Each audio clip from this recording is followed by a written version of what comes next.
Hello friends, रुकिए।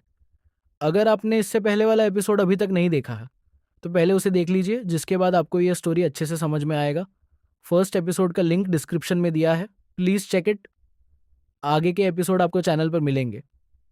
चलिए शुरू करते हैं। जैसे ही दरवाज़ा खुलता है, मिंजान थोड़ा साइड में हट जाता है।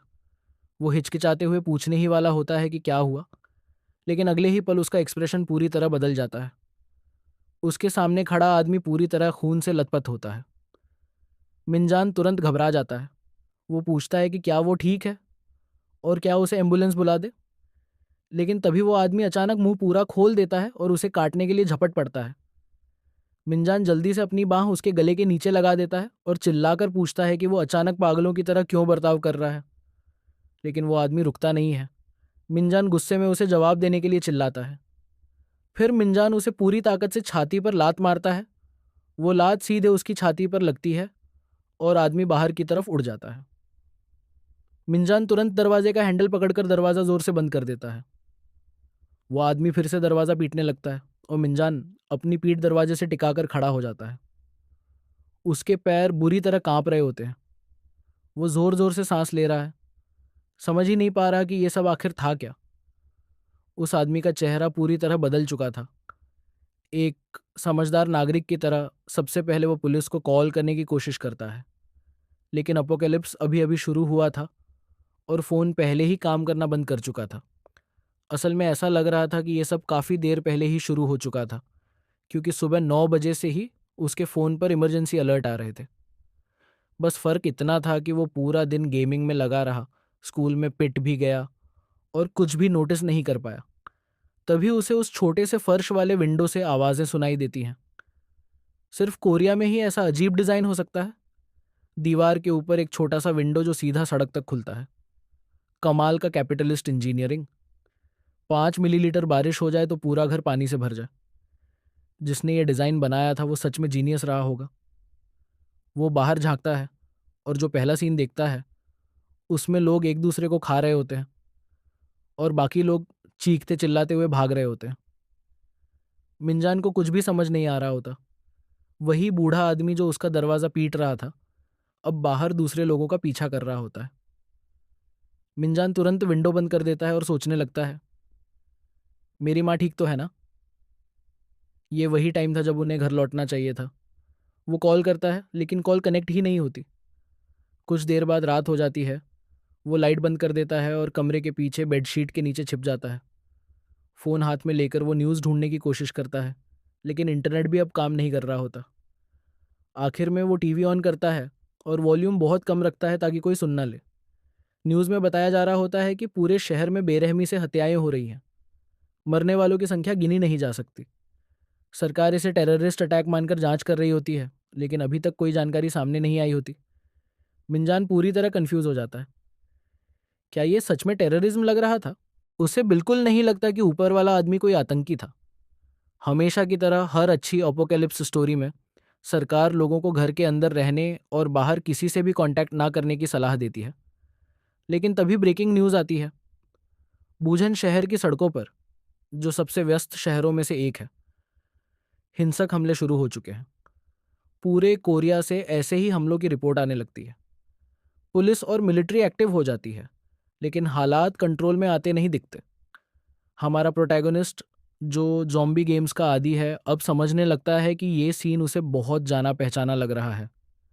जिस बात पर उसे यकीन नहीं हो रहा था वो ये थी कि पूरा देश एक ही रात में इस हालत में कैसे पहुंच गया, क्यों हुआ और कैसे हुआ। यही वो जानना चाहता था।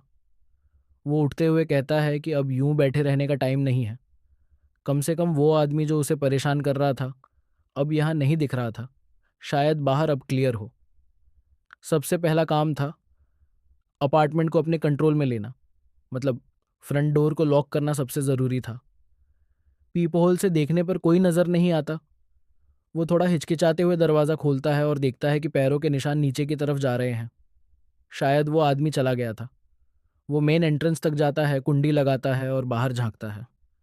सीधे अपार्टमेंट के सामने एक ज़ॉम्बी खड़ा होता है। मिंजान चुपचाप दरवाज़ा बंद कर देता है। ज़ॉम्बी इधर उधर देखता है, कुछ न पाकर आखिरकार चला जाता है। अब सब कुछ लॉक हो चुका था। थ्योरी के हिसाब से अब कोई अंदर नहीं आ सकता था। अब ये ज़रूरी था कि वो ये पक्का करे कि अंदर पहले से कोई और तो नहीं है। रात काफ़ी हो चुकी थी। शायद सूरज निकलने तक इंतज़ार करना बेहतर होगा। कभी ना कभी पुलिस या कोई तो रेस्क्यू के लिए आएगा। लेकिन उसके दिमाग में बस एक ही सवाल था, मेरी माँ कहाँ है? टीवी पर न्यूज़ चलती रहती है और रिपोर्ट के बीच में ही अचानक सिग्नल चला जाता है। बस अब जानने को कुछ नहीं बचा था। मिंजान सीवर वाले विंडो की तरफ देखने से भी डर रहा था, कहीं कोई उसे देख ना ले। वो बेड पर गिर जाता है। ऐसी हालत में कोई सो नहीं सकता। लेकिन उससे भी अजीब बात यह थी कि उसे कुछ बहुत स्ट्रेंज महसूस हो रहा था। कल तक वो जिंदगी से इतना परेशान था कि चाहता था सब खत्म हो जाए, और अब दुनिया सच में खत्म होती दिख रही थी।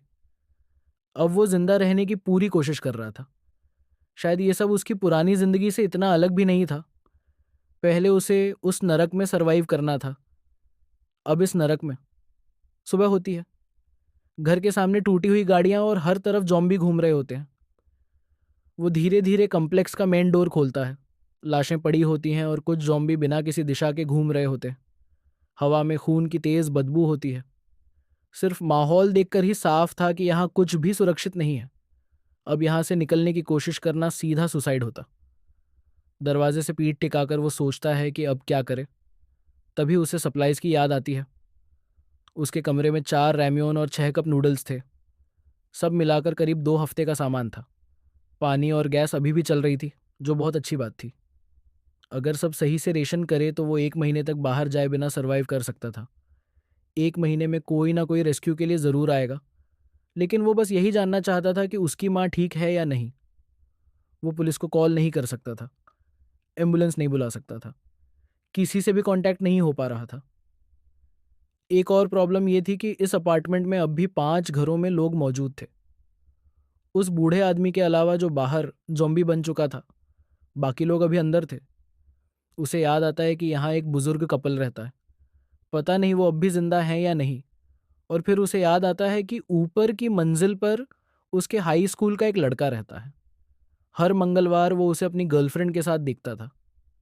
कल मंगलवार ही था, मतलब शायद वो लड़की वहीं रुकी होगी। वो तय करता है कि ऊपर जाकर सब चेक करेगा। वो हर दरवाजे के पास आवाज़ सुनने की कोशिश करता है। उसे जानना था कि अंदर कोई है या नहीं, लेकिन वो खुद पर ध्यान भी नहीं खींचना चाहता था। कहीं से कोई आवाज़ नहीं आती। अब बस ऊपर वाला आखिरी फ्लोर बचा था। सीढ़ियों की तरफ देखते हुए वो बस यही दुआ करता है कि वो आदमी भी उस अंकल जैसा ना निकले। सच में, बिना किसी हथियार के ऐसे ऊपर जाना पूरी बेवकूफ़ी थी। वो डरते डरते देखता है कि दरवाज़ा खुला हुआ है। अगर अंदर ज़ॉम्बी हुआ तो क्या करेगा? फिर से भागेगा? ऊपर पहुंचकर वो देखता है कि उस लड़के का दरवाज़ा भी खुला है। वो अंदर झांकता है। फर्नीचर बिखरा पड़ा होता है, कोई दिखाई नहीं देता। लेकिन तभी उसकी नज़र कमरे के कोने पर जाती है।